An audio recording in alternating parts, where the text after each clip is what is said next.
Good day everyone, hope you're all doing fine, hope you all are safe, and we're at it again. My topic today is disaster recovery planning, and we're going to be focusing on testing the disaster recovery plan and what all that entails. As you know, most of my information will be taken from the CISSP prep guide, so as long as you have that, just follow along and we'll be good to go. So let's get right into it. Right, so like I said, we will be talking about disaster recovery, and so a quick overview of what disaster recovery is or what it involves. It involves a set of policies, tools and procedures to enable the recovery or continuation of a vital technology infrastructure and systems following a natural or human-induced disaster. A disaster recovery plan, however, is a comprehensive statement of consistent actions to be taken before, during, and after a disruptive event that causes a significant loss of information system resources.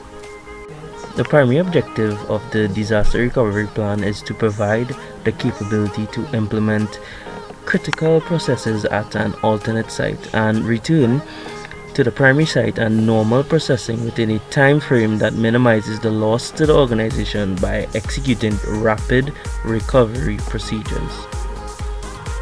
Therefore, the amount of planning and testing that can be done beforehand will determine the capability of the organization to withstand a disaster. And one of the objectives of the disaster recovery plan is to guarantee the reliability of standby systems through testing and simulation. Testing the disaster recovery plan is very important. A disaster recovery plan has many elements that are only theoretical until they have actually been tested and certified. The test plan must be created and testing must be carried out in an orderly, standardized fashion and be executed on a regular basis.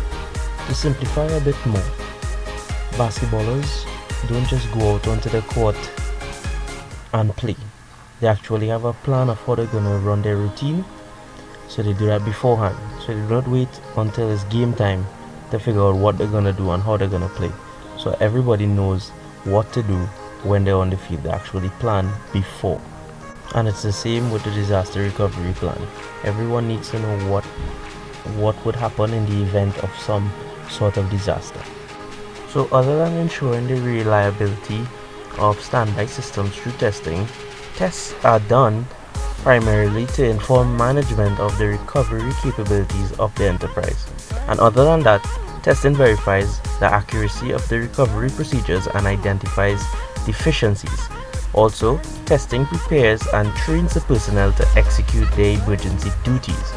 So everybody has to know their roles. Testing verifies the processing capability of the alternate backup site as well, which we previously mentioned.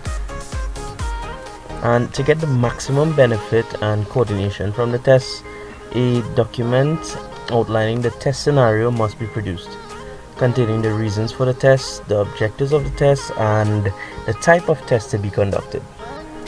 In the document, it should be very well detailed as to what needs to be done during the test, including testing schedule and timing and the duration of the test, the specific test steps, who will be the participant in the test, the task assignments of the test personnel, and the resources and services required, so the supplies, hardware, software, documentation, and so forth. And I think it goes without saying, but I'll say it anyways, the test must not disrupt normal business functions, and also it should start with easy testing types such as like a checklist testing type, and then gradually work its way up to simulations after the recovery team has acquired testing skills.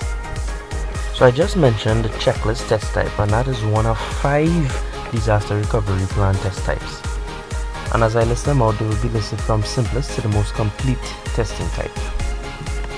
The checklist test type, the structured walkthrough tests, simulation tests, parallel tests, and full interruption test. Each test is progressively more involved and more accurately depicts the actual responsiveness of the company. Some testing types, such as the parallel test and the full interruption test, require major investments of time, resources, and coordination to implement. So let's talk about the checklist test.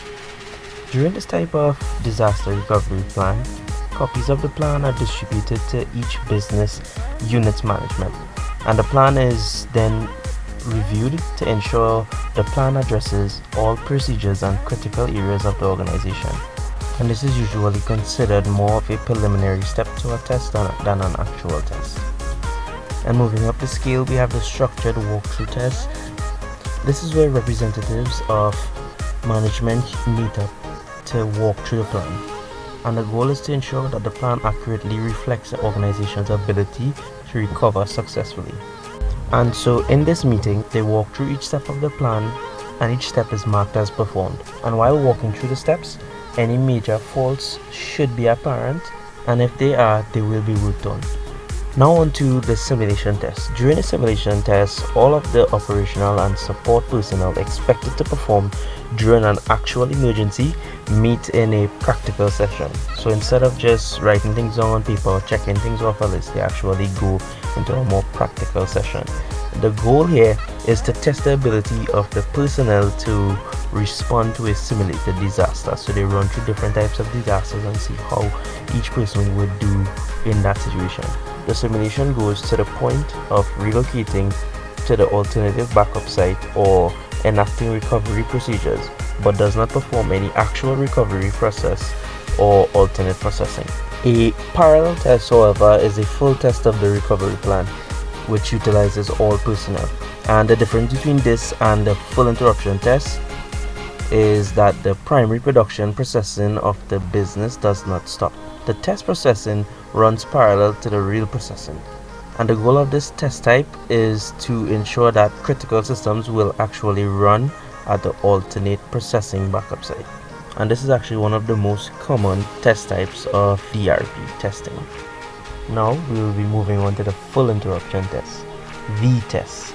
In this type of test, a disaster is replicated even to the point of ceasing normal production operations and even involving emergency services, as if it were a real disaster. It though is the absolute best way to test a disaster recovery plan. It either works or it just simply doesn't. And now we're going to talk about some of the primary elements that are associated with disaster recovery procedures. And this entails the recovery team, the salvage team, how operations would resume when we are back to normality, and some other recovery issues that we'll talk about later down. The recovery team.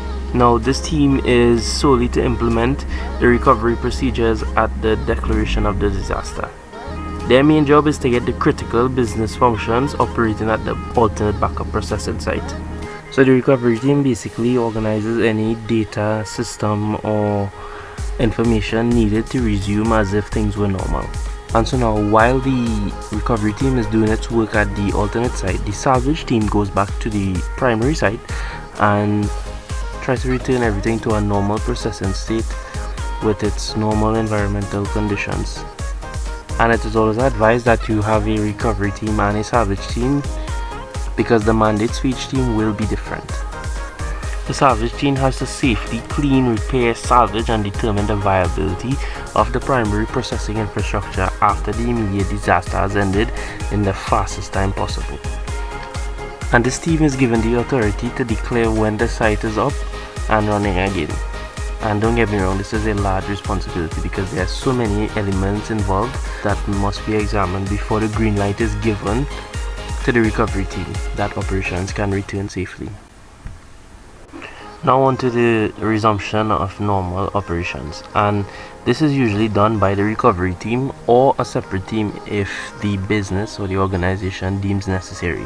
And quick side note here, I would like to stress, and I honestly cannot stress enough, that these teams and putting all of this together is very difficult work, and if I am making it seem as if it's not, I'm sorry. And I need you all to just understand that putting these things together is very hard, it's very time consuming, and I just want that to be known because these are major efforts put together by these teams and these are very serious tasks. Alright, and with that being said, the normal operations plan must have full procedures on how the company will return production processing from the alternate site to the primary, and that has to be with the least amount of disruption or any risk to anyone.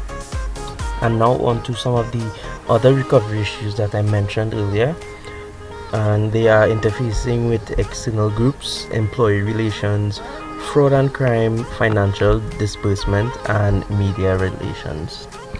In most cases, most organizations would be well equipped to cope with a natural disaster or any type of disaster with regard to its own employees, and that usually aids in the overlooking of its relationships with external parties such as medical or hospital staff, civic officials, police even, and even the press, just to name a few.